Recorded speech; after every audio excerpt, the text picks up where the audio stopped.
Episode 2। पिछले episode में हमने सीखा कि ज्यादा सोचना कोई ऐसी चीज नहीं है जिससे लड़ना चाहिए या उसे दबाना चाहिए।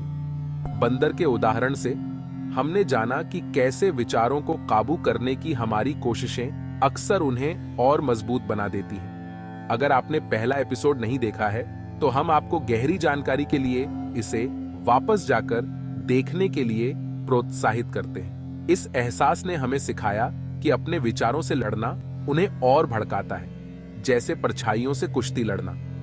लेकिन अगर उपाय भीतर ही है तो क्या चीज हमें इसे साफ साफ देखने से रोकती है? आज हम अपनी यात्रा में अगला कदम उठाते हैं, ज्यादा सोचने की छिपी हुई जड़ों को उजागर करने के लिए, यह पता लगाने के लिए कि यह कहां से शुरू होता है और कैसे यह हमें फंसाए रखता है। पहाड़ों पर ऊंचा एक शांत मठ था जो हरी भरी हरियाली और शांत खामोशी से घिरा हुआ था। यह शांति और ज्ञान की तलाश करने वालों के लिए एक सुरक्षित स्थान था। एक दिन एक परेशान विद्वान वहां पहुंचा। उसके कदम उसके विचारों के भार से भारी थे, उसका दिल बेचैनी से बेचैन था।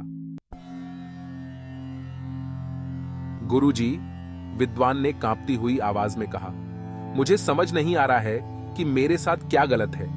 मेरा मन यह तूफान की तरह है। मैं हर फैसले को बार बार दोहराता हूं, यह सोचकर कि क्या यह सही था। मैं सबसे आसान विकल्पों के लिए अनगिनत नतीजों की कल्पना करता हूं। मैं इन विचारों को रोकने की जितनी कोशिश करता हूं, यह उतना ही बदतर होता जाता है। गुरुजी ने तुरंत कोई जवाब नहीं दिया। इसके बजाय उन्होंने विद्वान को अपने पीछे आने का इशारा किया। साथ में वे मठ के अस्तबल में चले गए, जहां एक खंभा के पास एक जवान घोड़ा चुपचाप घास चर रहा था। क्या तुम इस घोड़े को देखते हो? गुरुजी ने पूछा। विद्वान ने उत्सुकता से सिर हिलाया। यह घोड़ा कभी आजाद था, गुरुजी ने समझाया। बिना किसी चिंता के मैदानों में घूमता रहता था। लेकिन एक दिन इसका सामना एक तूफान से हुआ। बादलों की गड़गड़ाहट ने उसे इतना डरा दिया कि वह उस आवाज से बचने के लिए बेताब होकर भाग गया। हालांकि तूफान अंततः गुजर गया, लेकिन डर बना रहा। अब घोड़ा इस खंभे के पास ही रहता है, हल्की सी हवा चलने पर भी कांपता रहता है। यह इसलिए नहीं रुकता क्योंकि यह बंधा हुआ है, बल्कि इसलिए कि उसे लगता है कि तूफान अभी भी बाहर है। कहानी वर्तमान में लौटती है। घोड़ा शांति से चल रहा है, लेकिन खंभा के पास ही रहता है। विद्वान ने घोड़े को देखा और चिंतित हो गया। गुरुजी, क्या आप कह रहे हैं कि मैं इस घोड़े की तरह हूं? उसने हिचकिचाते हुए पूछा। जैन गुरु मुस्कुराए। उनकी आंखों में शांत ज्ञान झलक रहा था। उन्होंने धीरे से जवाब दिया, तुम्हें क्या लगता है? विद्वान झिझका। उसकी निगाह घोड़े पर टिकी हुई थी। उसने कहा, शायद मेरे विचार हवा की तरह हैं, जो अतीत के डर को भड़काते हैं। मैं लगातार सोचता रहता हूं, उन तूफानों की तैयारी करता रहता हूं जो शायद कभी आए ही नहीं। और फिर भी इस घोड़े की तरह मैं फंसा हुआ हूं, जबकि तूफान तो बहुत पहले ही गुजर चुका है। गुरुजी आगे बढ़ते हैं और घोड़े को आगे बढ़ने के लिए प्रोत्साहित करते हुए उसे धीरे से संकेत देते हैं। घोड़ा खुले मैदान में थोड़ी हिचकिचाहट के साथ कदम उठाता है। गुरुजी ने घोड़े को मजबूर नहीं किया, क्योंकि वह कभी बंधा ही नहीं था। इसके बजाय उन्होंने इसे बस प्रोत्साहित किया। घोड़ा रुका, अनिश्चितता से पीछे मुड़कर देखा, फिर धीरे धीरे खुले मैदान में आगे बढ़ गया। उसकी गति अनिश्चित थी, लेकिन वह स्वतंत्र था। गुरुजी, विद्वान ने धीरे से कहा, अब मैं समझ गया। मेरा डर ही मेरे ज्यादा सोचने की जड़ है। लेकिन मैं इससे खुद को कैसे मुक्त करूं? गुरुजी ने उसके कंधे पर आश्वस्त करते हुए हाथ रखा और उत्तर दिया, यह एक ऐसी यात्रा है जिसे तुम्हें खुद करना होगा।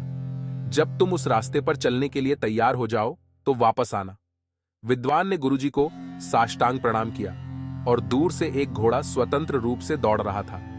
कहानी आकाश की दिशा में बहती है। जहां सूरज अस्त हो रहा है और पहाड़ों को सुनहरी रोशनी से सराबोर कर रहा है।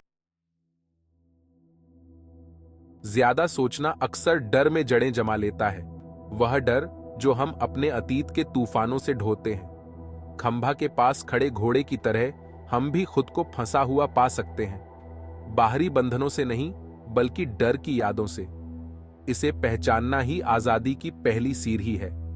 ये डर अलग अलग तरीकों से सामने आते हैं।